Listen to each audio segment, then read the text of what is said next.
October 25, 1944, 06:58 hours. The morning mist clings to the Philippine Sea off Samar as Commander Ernest E. Evans raises his binoculars on the bridge of USS Johnston, and what he sees through the haze makes his blood run cold.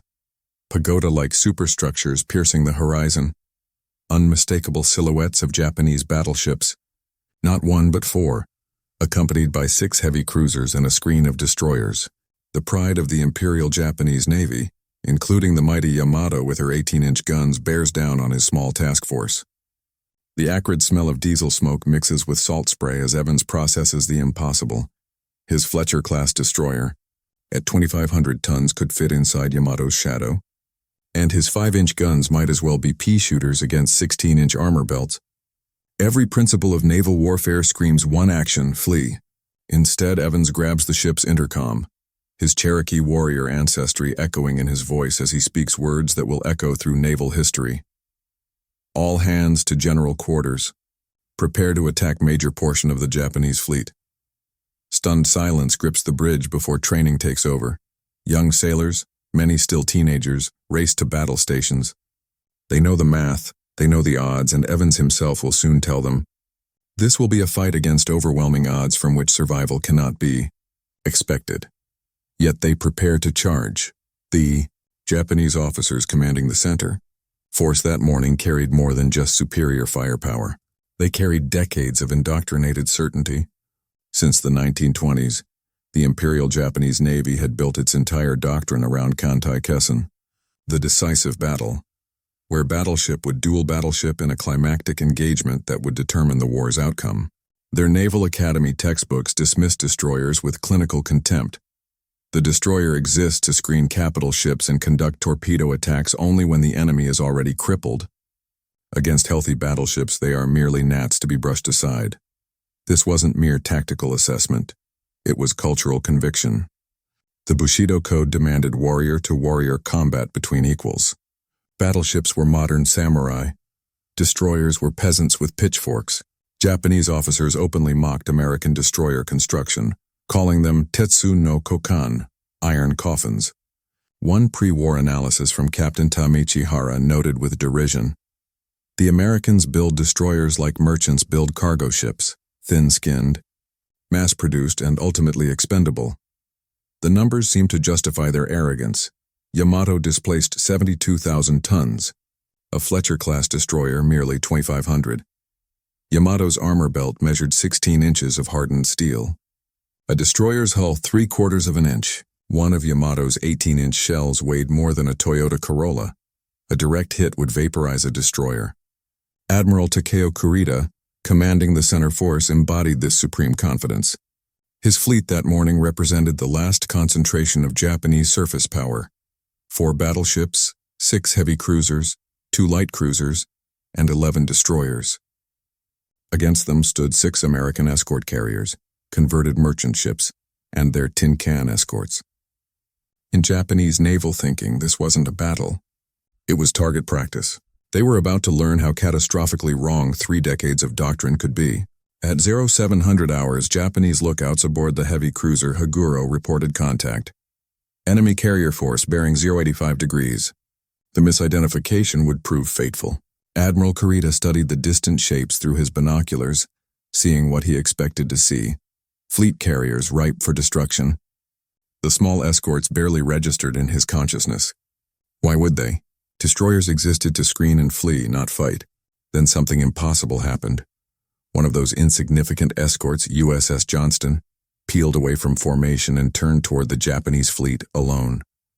On Yamato's bridge, Vice Admiral Ugaki lowered his binoculars in disbelief. What is that destroyer doing? The answer came as Johnston's stacks belched black smoke and she surged forward at flank speed. Commander Evans was charging the entire Japanese center force by himself. The first Japanese salvos bracketed Johnston as she began her run. Evans zigged and zagged at 25 knots, threading between towering shell splashes that dwarfed his ship. Each near miss threw tons of water across her decks, her thin hull shuddering from the concussions. Still she came on. At 10,000 yards, suicidally close by battleship standards, Evans ordered, "Fire torpedoes." 10 Mark 15s leaped from their tubes, racing toward the heavy cruiser Kumano. Then Evans did something that violated every Japanese expectation. Instead of turning away after launching, he ordered Johnston deeper into the enemy formation, her 5-inch guns blazing at any target in range. Yamato's gunnery officer, Lieutenant Commander Ishida, would later write in the ship's log, "Small enemy destroyer approaching at high speed. Main battery cannot depress sufficiently. Target moving too rapidly for accurate solution." The mighty battleship's guns, designed to duel equals at 20 miles, couldn't track a destroyer knifing in at point-blank range. Evans had discovered something the Japanese hadn't considered. He wrapped Johnston in smoke, darted into rain squalls, and used the morning haze like a cloak. At 07:15, his gamble paid off. Kumano took a torpedo amidships, her engine rooms flooding, the heavy cruiser sheared out of formation, crippled. On a dozen Japanese bridges, the same thought formed. Destroyers don't do this, they're supposed to run. Yet here was Johnston, one small ship boring in for another attack. The first crack in Japanese certainty had appeared. It was about to become a chasm. Johnston's audacious charge shattered more than just formation discipline. It shattered a worldview. As if Evans' attack had been a signal flare, USS Hull and USS Heermann broke from their screening positions and followed their sister into the maelstrom. 3 destroyers, 7,500 tons combined, charging a force of over 350,000 tons. The Japanese found themselves facing a tactical nightmare they'd never trained for.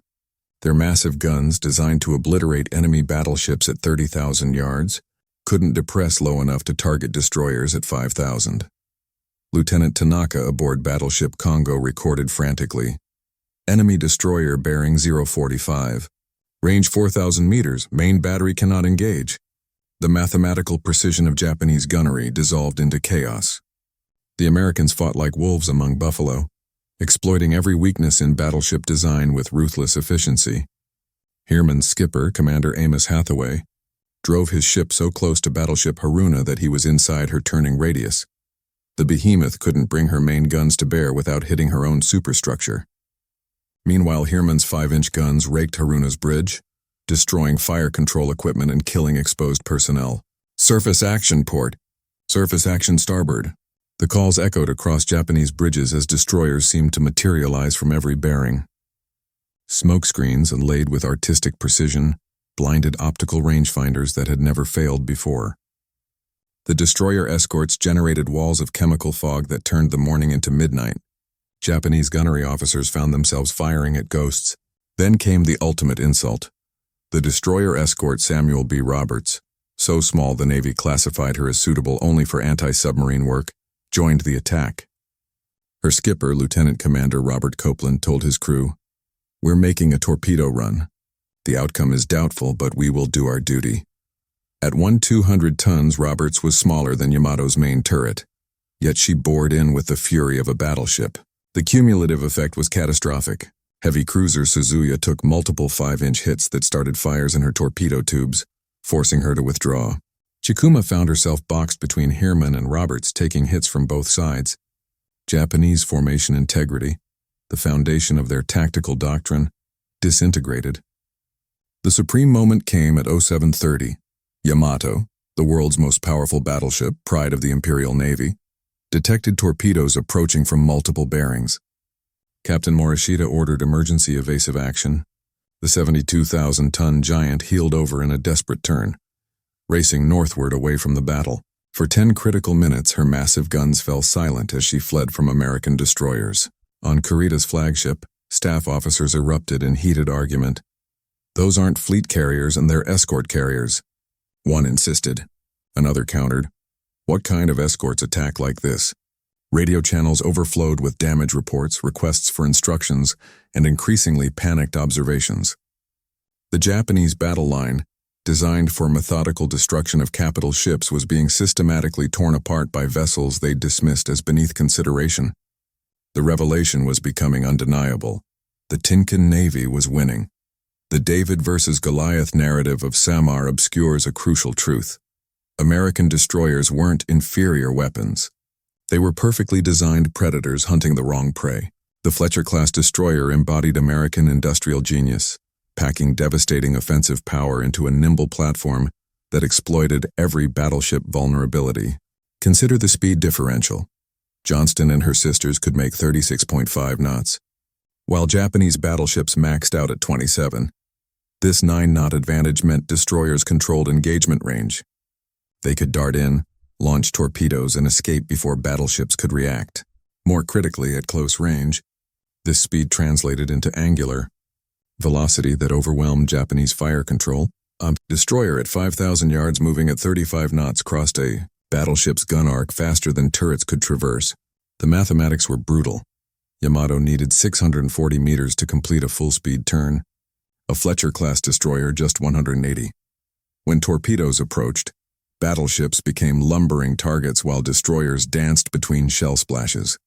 Japanese gunnery officers, trained for precise long-range solutions, found their calculations useless. Their shells took 20 seconds to reach a destroyer's position, enough time for the target to be somewhere else entirely. American torpedo doctrine maximized these advantages, while Japanese doctrine emphasized long-range torpedo attacks at 20,000 yards. American skippers closed to under 10,000, sometimes under 5,000. At these ranges, the Mark 15 torpedo's 6,000-pound warhead was virtually guaranteed to hit, and the shorter runtime meant less warning for evasion. The smoke screens proved devastatingly effective against Japanese optical systems. American destroyers used chemical smoke generators producing zinc chloride clouds that created walls of impenetrable white fog. Japanese rangefinders, dependent on visual acquisition, became useless while radar-equipped American ships could still see as Japanese gunners fired blind. But the true genius lay in targeting. Those insignificant 5-inch shells couldn't penetrate main armor, but they didn't need to. American gunners targeted superstructures, communication antennas, radar arrays, and optical equipment, and each hit degraded Japanese capabilities.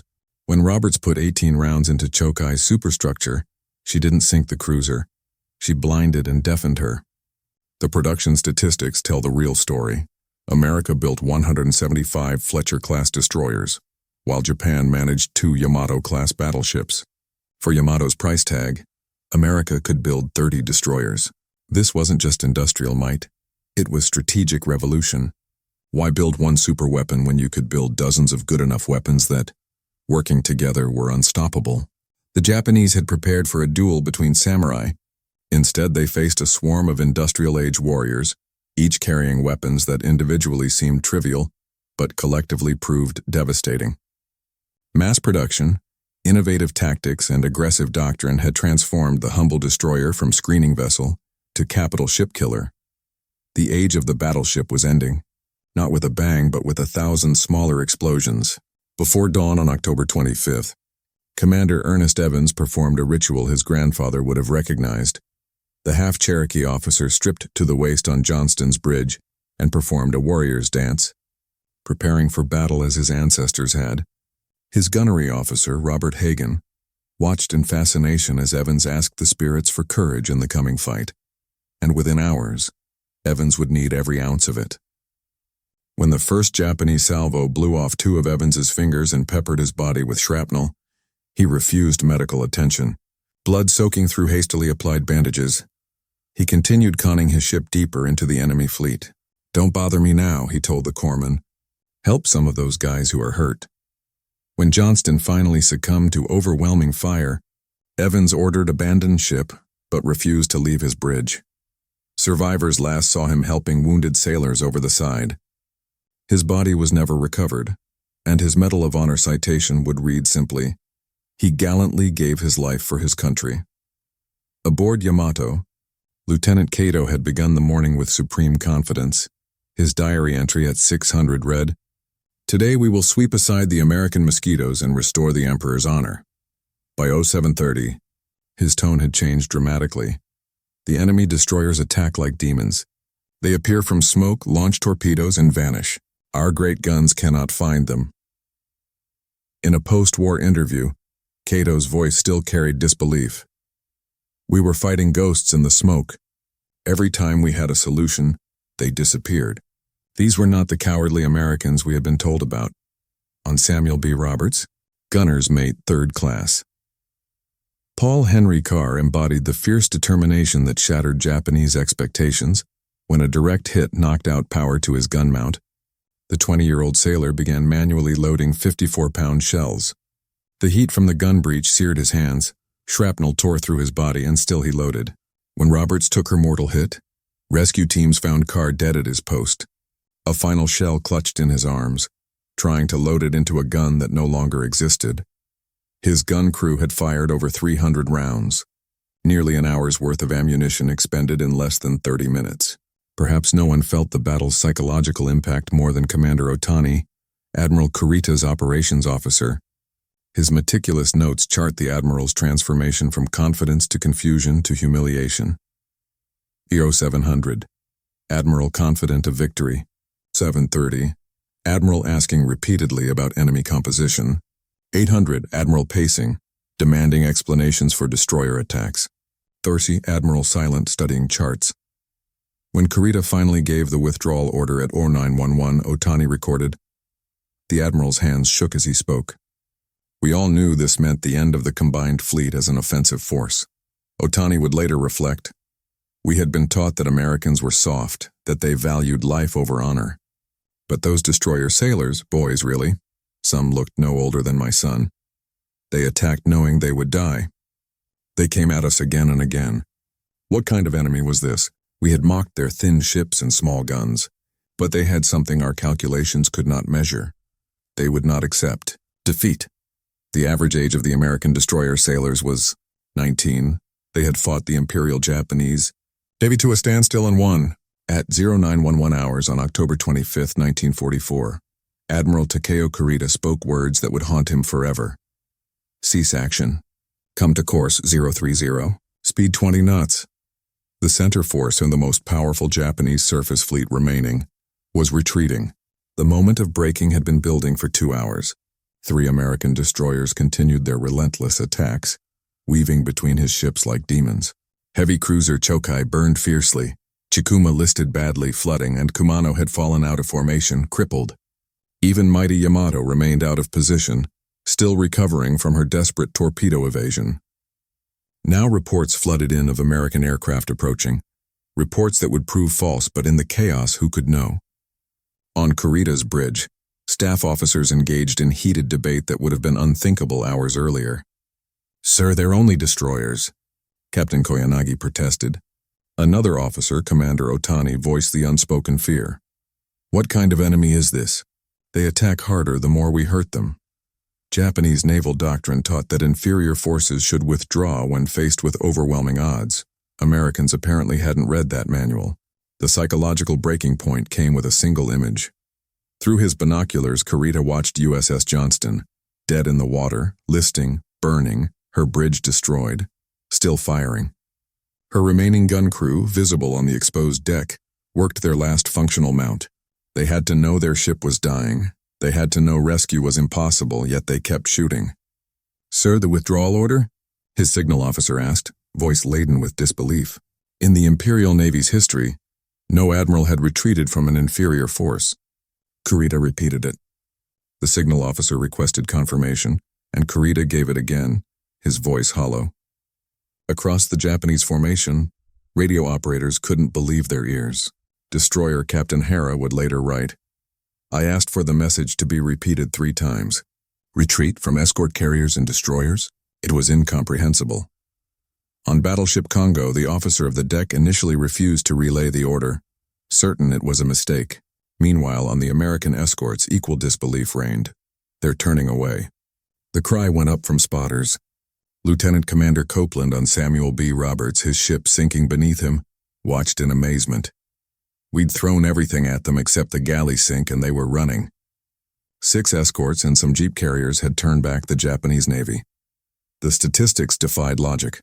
23 Japanese warships, including the world's largest battleship, retreating from 6 American escorts and their helpless charges combined. The American screening force displaced less than Yamato alone, yet they had won through sheer indomitable will. Japanese naval superiority didn't die with a climactic battleship duel. It died watching a burning destroyer refuse to stop fighting. Kurita's retreat sent shockwaves far beyond the Philippine Sea. Within hours, the tactical implications became clear. Leyte Gulf was saved. MacArthur's invasion force, which should have been annihilated, continued unloading troops and supplies. The Japanese had thrown their last great surface fleet at the Americans and been repulsed by destroyers. There would be no second chance. The strategic consequences proved even more devastating. Japan's surface fleet was finished as an offensive force, not from losses, though those were severe, but from psychological defeat. The combined fleet staff in Tokyo initially refused to believe Kurita's report. When confirmation arrived, Admiral Toyota reportedly sat in silence for a full hour. The Imperial Navy that had terrorized the Pacific for 3 years could no longer risk its capital ships against American destroyers. Within the Japanese Navy, Kurita became a pariah. Officers who had never faced combat questioned his courage. More thoughtfully, the Naval General Staff commissioned a secret study. Tactical analysis, the destroyer problem at Leyte. The report's conclusions were damning. Japanese doctrine had completely failed to anticipate aggressive destroyer tactics. Worse, there was no effective counter. The study recommended avoiding surface engagements entirely, and admission of impotence from a navy built around the battleship. This institutional despair manifested in a terrible new tactic. Within weeks of Samar, the special attack units, while on kamikaze, were officially organized. When conventional naval power failed, Japan turned to suicide attacks. Significantly, kamikaze pilots received specific instructions. Priority targets are aircraft carriers and destroyers. The tiny ships that weren't worth considering had become primary threats. In stark contrast, American destroyer crews found themselves elevated to elite status. Tin can sailors became a badge of honor rather than mild derision. Recruitment posters featured destroyers prominently. Join the fighting destroyer force, the little ships that win big battles. Morale surveys from late 1944 showed destroyer crews displaying the highest esprit de corps in the Navy. They had faced battleships and won. The Navy validated their aggressive doctrine immediately. New tactical instructions emphasized, destroyer commanders shall seek opportunities to close with and engage enemy heavy units. What Evans, Copeland, and others had done from instinct became official policy. Destroyer production, already robust, accelerated further. By war's end, America had commissioned over 350 destroyers, each one crewed by sailors who knew their ships could fight anything afloat. Naval historians calculate that Samar accelerated the Pacific War's end by 6 months. Japan's inability to use its surface fleet allowed American forces to island hop with impunity. The psychological impact proved equally decisive. As one Japanese officer wrote, "After Samar, we knew we had lost. Not just the battle, but the war. If their destroyers fought like that, what hope did we have?" The morning when destroyers charged battleships had changed naval warfare forever. The transformation from mockery to reverence began even before Japan's surrender. In 1946, Admiral Koyanagi, Kurita's chief of staff at Samar, told American interrogators, "We were not defeated by your ships or your guns. We were defeated by the American fighting spirit. Your destroyer men fought with a courage we did not believe Americans possessed." Coming from an officer steeped in Bushido tradition, this was the highest possible praise. By 1950, Japan's new maritime self-defense force was studying Samar as a cornerstone case. Their analysis concluded, the Americans achieved victory through spiritual power in inferior vessels, the very essence of the samurai way. The irony was profound. Japanese officers who had mocked Tincan construction now taught their students that the Americans had embodied Japanese warrior ideals better than they had themselves. American validation came swiftly and definitively. President Truman awarded Presidential Unit citations to every ship in Taffy. For the citation for Samuel B. Roberts read, "The gallant little ship fought like a battleship." That phrase, "fought like a battleship," entered the naval lexicon permanently. It became the highest compliment one could pay a small combatant. The 1960 reunion in Pearl Harbor marked the culmination of this transformation. Admiral Kurita, though too ill to attend, sent a message that moved American veterans to tears. "You fought with the spirit of samurai. The warriors of Johnston, Hull, Roberts, and Heermann showed us the true meaning of Bushido, duty unto death. I salute you." When the message was read, Japanese and American sailors stood and bowed to each other. Captain Hara, who had commanded destroyer Yahagi at Samar, presented a ceremonial sword to the American destroyer memorial. "This represents our respect for warriors who taught us humility," he said. American survivors reciprocated, presenting a plaque to the Japanese veterans reading, "To former enemies who became friends through mutual respect." The battle's impact on naval thinking proved lasting. Both the U.S. Naval Academy and Japan's Naval War College teach Samar as the definitive example of moral courage, overcoming material disadvantage. The debate it crystallized, whether technology or human spirit determines victory, continues in military academies worldwide. Modern Japanese destroyer captains study Evans' tactics. American naval doctrine still emphasizes aggressive action by smaller units. When the Japan Maritime Self-Defense Force commissioned its newest destroyer in 2018, the commanding officer's first standing order referenced Samar. "We will fight with the spirit of the American tin can sailors, never surrendering, always attacking regardless of odds." From Tetsu no Kokan, iron coffins, to spiritual exemplars, the transformation was complete. The Battle of Samar stands as history's last great surface naval action, but its lessons transcend oceans and decades. At its core lies a timeless warning: never mistake superior equipment for superior will. The Japanese learned too late that technological advantage means nothing when facing an opponent who refuses to acknowledge it. This principle resonates powerfully in modern asymmetric warfare.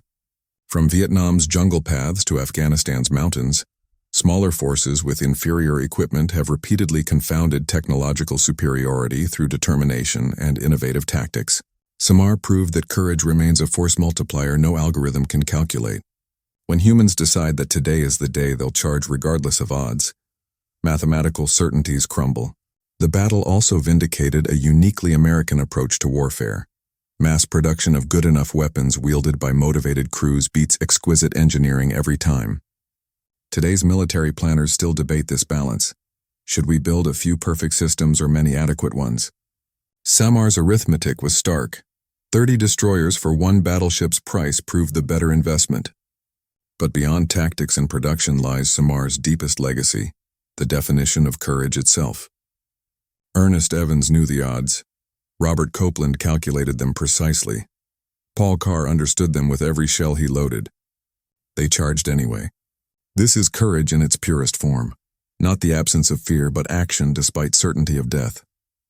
Their example created bonds that transcended nationalism. Japanese and American veterans didn't just make peace, they found brotherhood and shared recognition of warrior spirit. Today, American destroyers still bear the names Evans, Copeland, and Carr. Naval doctrine worldwide cites Samar when teaching aggressive action. The phrase tin can sailors remains a badge of honor, worn by destroyer crews who know their heritage. Samar ultimately stands as metaphor for the American experience itself. Industrial might wielded with frontier audacity, ordinary people doing extraordinary things when cornered. It reminds us that in warfare, as in life, the only truly fatal weakness is accepting defeat. The destroyers of Taffy 3 never got that memo. Thank God.